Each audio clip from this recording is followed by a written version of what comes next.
if you were thinking more towards like the sonic branding aspect of finding a specific sound or a musical tone that represents the company, the way that I like to approach it is, what don't you sound like? Because sometimes that's too obtruse of an idea to think about.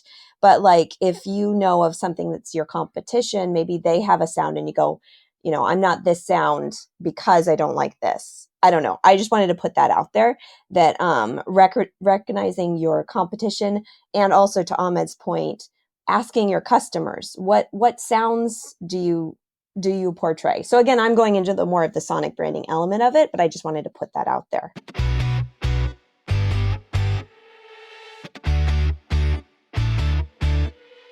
Welcome to Audio Branding, the hidden gem of marketing. Sound plays a more important role in human behavior and our decision-making than you may realize. In this podcast, I'll help you understand the art and science of sound so you can better influence others in business and your life. I'm your host, Jodi Krangle. Let's delve a little deeper. This is the second part of our Clubhouse discussion on the power of digital audio for customer engagement. Xavier, thank you for joining us up here on stage. Did you have a question or a comment? Yeah, I know that, as you said, there's a lot going on today in the room, so let me see if I can condense it here. I'm a voice actor, voice brand, and I'm also an on-camera actor, comedian, performer, and have a brand in those areas. Can that add value to this AI space? Are there developers that could find value in the actors, not only that we hear, but also the actors that we see? They could be celebrities, or they could be working familiar actors like myself. I'm not doing too much red carpet. Probably doing a lot more red wine than red carpet, but that's another discussion.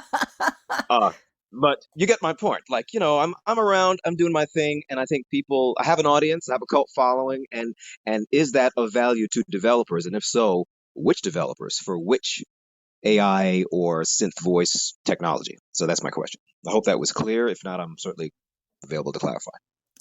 It's sort of clear. I'm trying to sort of get my head around exactly what you're trying to ask there. I know that voice AI does use voice actors on a regular basis, and people have their voices synthesized and created for voice AI applications all the time, and it's getting better and better. So things that might have taken, for instance, 10,000 utterances previously are now only taking 2,000. So it's becoming less and less onerous for the voice actor to be able to supply that voice so that the algorithm can work out how to synthesize that voice. Um, it's all about permission, though, and it depends on whether or not you're giving permission. So what you want is an actual relationship with a synth AI company. So a voice AI company that you would approach, there are a bunch of them out there, and you could totally do that and have your voice as part of someone's offering as one of the voices on their voice AI system, and you would get a kind of like a residual, I guess. It will be a lot less than you're probably used to as a residual, though, because it probably is doing long form for really quick changes in, let's say, IVR, or reading articles on major publishers' websites, that kind of thing. I would suggest that if you're really interested in this kind of thing, that you look at the Open Voice Network, because that is it's an organization that actually works on the ethics of all of this. And I know that Ahmed has definitely been involved in some things with that as well. And I know, Gina, you've been there too, right? Yes. And Audrey has been a part of that as And well. Audrey has also been a part of that. Yeah, yeah. So they're a good person to look into for that kind of thing if you're really interested in getting deeper into that, Xavier. Okay, so let me try to briefly rephrase my question because I know you don't have a lot of time. If I'm interested in licensing my voice, say through like a Verifone to AI and dubbing, right? How can I capitalize on all of my brands, including my voice brand? Like if I'm an actor, you know, doing various things on television and things, how can I make that a part of those different parts of my brand of service to AI? Is there a fit for those other aspects of me other than my voice at AI? I'm That's my really not sure how to answer that, actually, to be honest. I mean, I know about the voice aspect of this. I know that, for instance, Respeecher is responsible for putting the voice on Darth Vader, and, for instance, the young voice of Luke Skywalker in The Mandalorian, and that kind of thing. So there are actors needed to do that, and then you put the skin over that acted voice. So there's both room for the skin and the acted voice. There's two parts of that.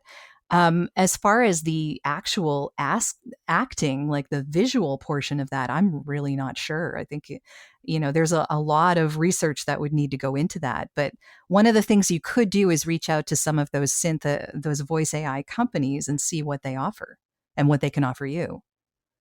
Yeah, yeah, because some of them I've done some pretty iconic characters for Transformers and Mattel, and I've got some things in the works, and they have reached out to me to do for some various AI offers.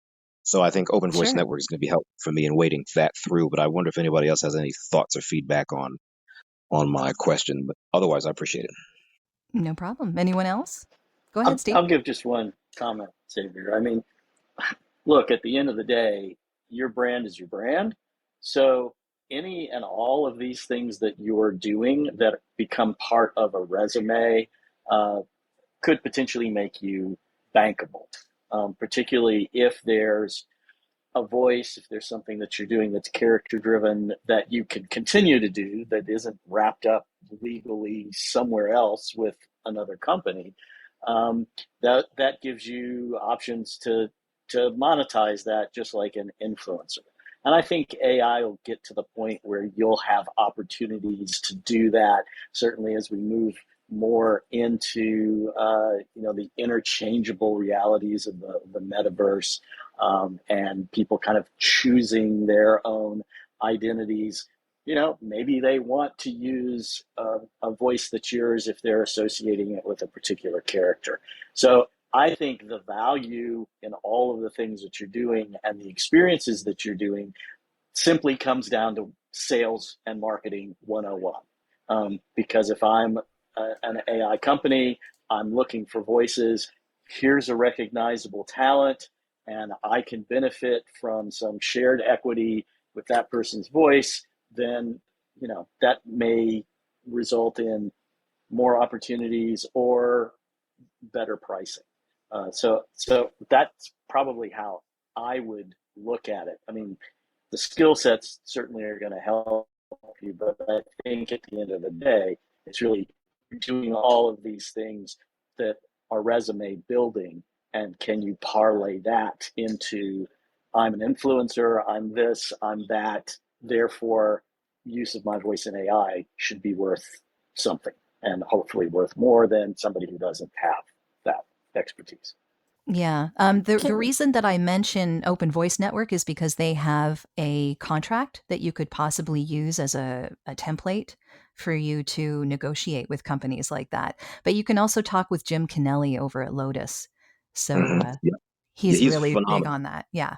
I'm chatting with him right now. Yeah, yeah, I appreciate that. Yeah, so I hear what you're saying. Right, go ahead and bring it back to the basics. That we don't read minds, the client's minds or the end users or buyer's minds in terms of what their possibilities are. But what we can do is offer them as many possibilities as possible. So I appreciate the Sure. feedback. Audrey, did you want to say something? Yes, I did. The one thing that I would say that I'd be a little careful with is, like, let's say you're associated with one brand and you're on camera for them, and then you're on all of their media, you're their voice. That might limit you from being somebody else's voice, because you're too associated. You know what I mean? Just something to think about. hmm and that's the conflicts and things like that that I want to be aware of and mindful of and just up to speed on. Sure. And that'll be involved in whatever contracts you're probably going to put together with whatever company you decide to work with. So yeah, there's lots to unpack there. Hopefully we did answer at least a portion of what you were hoping to get there. Very helpful. Very helpful. Thank you. Glad to be helpful. Okay, great. Jeff, thank you for joining us on stage. Thank you for your patience. Can you, Of course. do you have a question or comment? Go ahead. I do. Yeah. Thank you. I'd be curious to hear from any of the folks on the panel, you, Jodi, as well. Maybe some, a couple kind of tangible, concrete steps, a business, let's say maybe a mid-sized business that has not even remotely explored the world of sonic branding, sonic marketing, but, that perhaps, dips their toes in all the other marketing arenas, social media, video, et cetera. Maybe what are some of the first couple things they should be looking at doing? I would say start reading.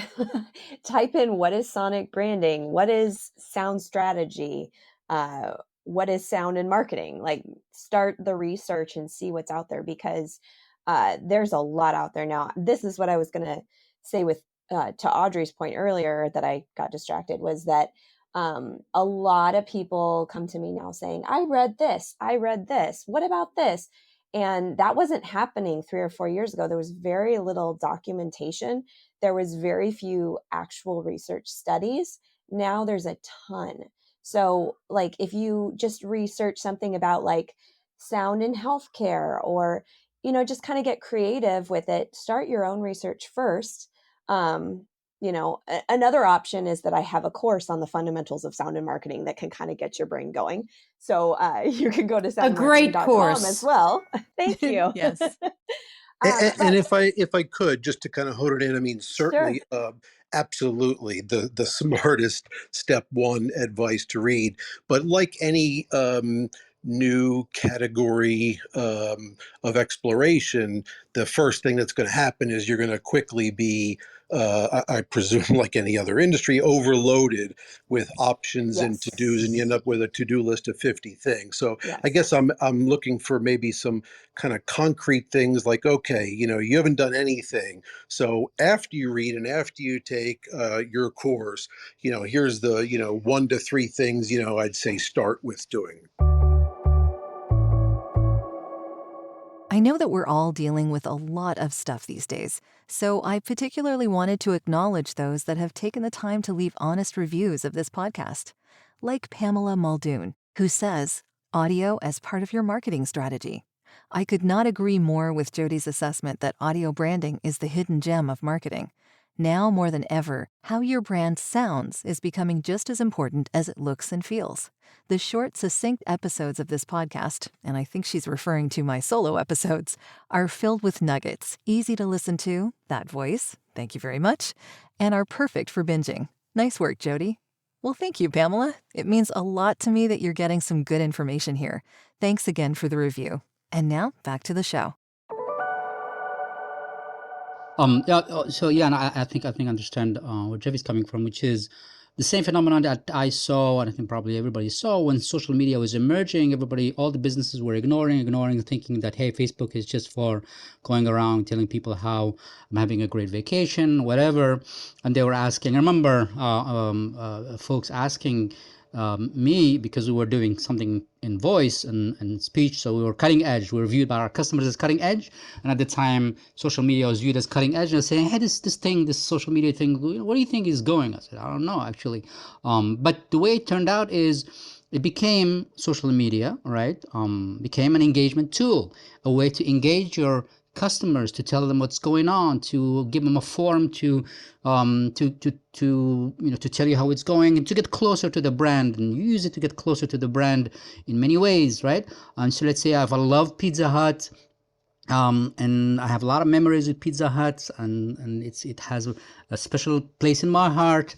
All right. Then maybe I'll visit that, and I'll use it as a way to have it be part of my life world in a way, right? So I'll give you a couple examples of businesses doing something concrete, and I always tell folks, start with your customers and think about how you could engage your customers. And here are some tools, right? As opposed to, go learn about the tools a lot and then come back. Just start with your customers, start with your use case.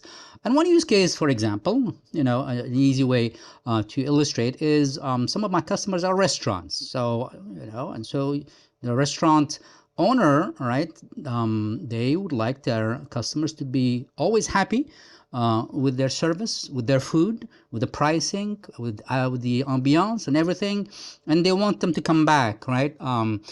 They want, especially restaurants in our local. They want the restaurant to be part of people's lives, right? And so one way, we introduce audio for them is let your customers tell you how much they love you. Let's say they came and they celebrated the birthday of their grandma, and the grandma is there, and everybody is singing a happy birthday, and they sing it, and it's captured, and somebody says, "I love this restaurant. We've been coming here for 22 years. Hopefully, we'll keep on coming on for the next 22 years." And they say it like that. People hear it. Again, audio conveys that intimacy, that authenticity. So that's an example of, so my general guidance is educate yourself about the space, but always start with your customers and ask yourself the question, how do I use this tool? And that's why the education comes in, is you need to know what tools are out there. How do you use these various tools or one of these tools just to start? And then plugging myself. Okay, one way of doing it is to engage your customers by enabling them to speak, or perhaps you have one guy or one gal in your restaurant, an employee who is a character and everybody knows, and that character maybe leaves 5 minutes, a week of audio about themselves, and they have a story to tell about the restaurant, and people listen to it through Amazon Echo. So there are a lot of things to do. But the solution is to know about the tools and just to think about how do I get something out to my customers using one of these tools, whether it's podcasting or any of the other ones that are out there. Anyway, so those are my 2 cents. And a very good 2 cents there. Thanks, Ahmed. There's a lot of things to think about this. Jeff, another thing is that all of our senses work together. So for instance, and I know that Steve has done a lot of research on this, your taste is affected by what you hear. So if a restaurant has a particular ambiance, the sound that people are hearing as they have their meal is going to affect how they experience the taste of that meal. So think about what environment you're creating in wherever you're trying to use sound, and make that an all-encompassing kind of sensory experience. It might just be there's a bunch of different ways to do that, but lots of ways to think about it is what I'm getting at here. And hopefully that gives you some ideas. No, that's great, and it's funny because we all know how important it is, and more so we're all acutely aware when it's bad, but it's probably something most businesses overlook in considering. So that's a great point, Jodi. So true. Yeah, we notice it a lot when it's bad. When we don't notice it, it actually is working, I guess, in a way. That's right. It means they've done something right. Yeah. Yeah, exactly. And I just wanted to add one thing, because depending on where your viewpoint is, Jeff, on like what kind of sound you wanted to utilize, if you were thinking more towards like the sonic branding aspect of finding a specific sound or a musical tone that represents the company, the way that I like to approach it is, what don't you sound like? Because sometimes that's too obtruse of an idea to think about. But like, if you know of something that's your competition, maybe they have a sound and you go, I'm not this sound because I don't like this. I don't know. I just wanted to put that out there, that recognizing your competition, and also to Ahmed's point, asking your customers, what sounds do you portray? So again, I'm going into the more of the sonic branding element of it, but I just wanted to put that out there. No, absolutely. That's exactly what I'm going after. One follow-up, if you care to discuss, Jodi, of course, up to you, but Ahmed made me think about this. Everything you described, quite frankly, if I was working with a business, it seems like in today's climate, except for maybe radio, the advice would would be to do all those things you mentioned as a video. Hey, that's a great video for YouTube, Facebook, TikTok, whatever the brand is kind of jumping into. And so maybe a topic for you guys is, where is that line? Where do you say, again, except for the obvious being radio, but where do you draw that line and say, hey, that's something that's maybe better suited for just audio and not video? Well, there's a podcast. I mean, there are a lot of branded podcasts out there that don't necessarily speak specifically on what the company does, but more what they're trying to get out into the world, what their passions are as a company.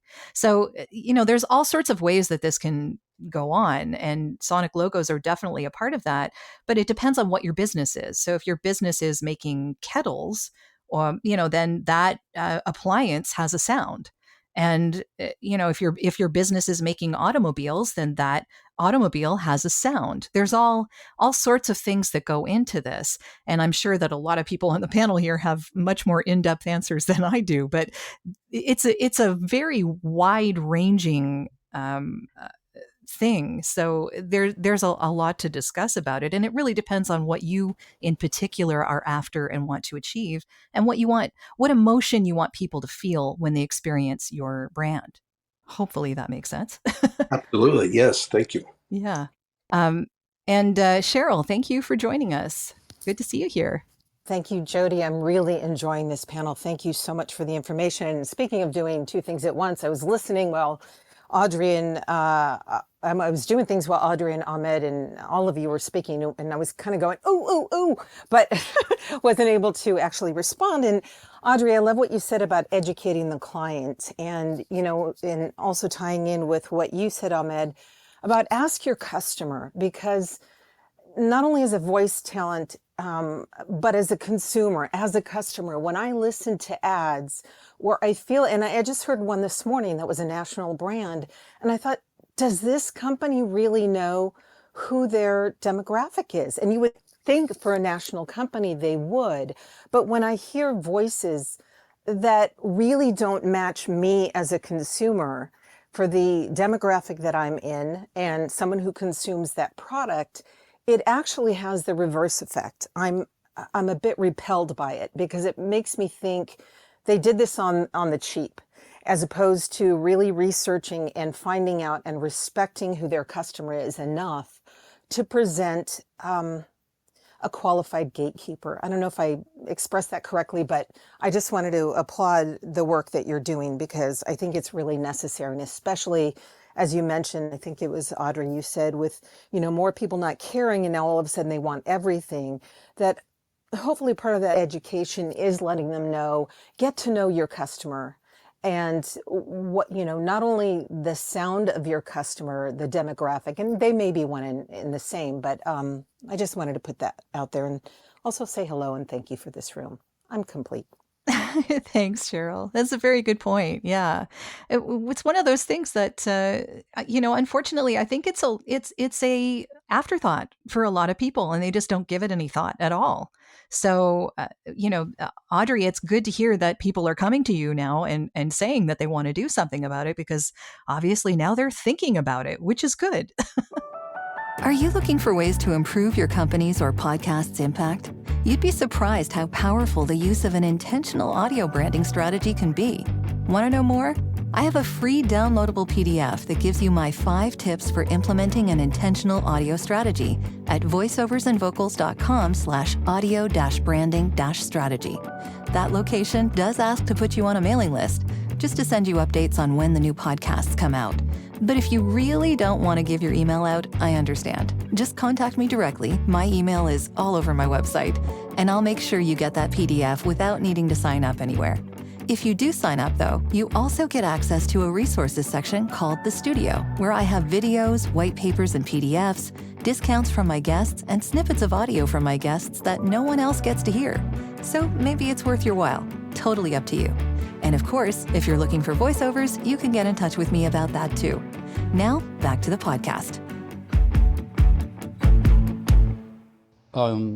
Just want to say hi to Cheryl. It's great to see you. Hi, Ahmed. Good to see you too, and to hear you. You're the best. Yeah, absolutely. I mean, it's just basics, right? Like, who's your customer? And now that we have AI that can do personalization, if you have, if you have five segments of your 5 segments that your customers are, maybe as things become, if you can afford it, maybe create 5 kinds of ads. And then knowing who you are, right, it presents the ad that suits you and conveys the brand in the right way. Anyway, I think there's a lot of work ahead of us, I think, to get to the quality that we need to get to. But that's a good thing, right? Work is good. Yeah, it definitely is. Does anyone on my panel want to have any last words? Because we are at the time. And I just want to give you a moment to say what you would like to say before we say goodbye. I might just add, Go in all ahead. this talk of sonic identity, one of the things that's kind of evolved in my own thinking is, thinking less about just the distinctive assets themselves. We tend to, when we talk about sonic identity, we start talking about these assets like a sonic logo or a voice or a brand theme. And I think particularly as we move into this world of more immersive experiences, our sonic identity is really going to be more than just these assets. It's going to be a sonic experience of our brand. So as much as we've been talking about identity in different places, We're losing you, Steve. Uh-oh. Yeah. Have I lost you completely? Okay, there you go. You're Am I back. back? Yeah. Okay, try that again. Okay. Yeah, sorry. I don't know where you lost me. Well, the point I was trying to make was when we think about sonic identity, think about sonic experience. And the real key is how you have a consistent experience of the brand across multiple touch points. So that should drive some of the thinking. And, Jeff was talking about what can we do. I think a simple thing you can do at the very beginning is just take your brand and start thinking about what are all the places where a consumer can hear my brand. And then start asking yourself, how are we showing up there? How are we using sound right now? Because most brands aren't mute. For better or for worse, they're probably, already have some identity that they've developed by default. So I think that's my closing comment. In all of these discussions, be aware of the experience, be aware of how that experience forms a perception of the brand in the ears and ultimately the mind of the consumers, and to whatever extent you can be consistent with that, do that, and you'll be on the road. Perfect. Thank you so much, Steve. That's a really good ending thought there. And I think we're going to call it here, but thank you so much to my panelists Could I today. really quick, while you just have the opportunity to thank you, Jodi, for all your hard work in doing all these events that you do multiple times a week. They're really fantastic. And to having a panel like this that's kind of very different from what we've probably heard. And these are all great input and ideas from the panel. So thank you all. Thanks so much for being here, Jeff. Yeah, I love doing these. So there will be more. But thank you again to my panelists. I really appreciate your being here. And I appreciate everyone in the audience and all the time you took to actually be here and listen in and have a discussion in the room chat, which has been hopping as we go here. And thank you very much. If you are interested in checking out the latest audio branding podcast, that is the link at the top here. You can have a look or a listen. And you're welcome to reach out to me in any way that you can, that you feel that you want to reach out to me through my profile here. If you have suggestions or comments that you want to make for the club here. And thank you very much. I'm just going to let everybody go and have a wonderful rest of their day. Thank you, Jodi. Thank you so much. Thank you, Jodi. Thanks. Thank you, Gina. Thanks, Judy. Thank you, Steve. Thank you, everybody. Ahmed. Good to see everyone. And Great everybody. to see you. Good to hear everyone. Yeah. Thanks, Thanks so everyone. much. Thanks, Julie. Bye-bye. Bye-bye. Well, that's the end of this episode. Thanks for listening. And if you like what you heard, why not tell a friend about this podcast? It's available in all the usual locations. Until next time.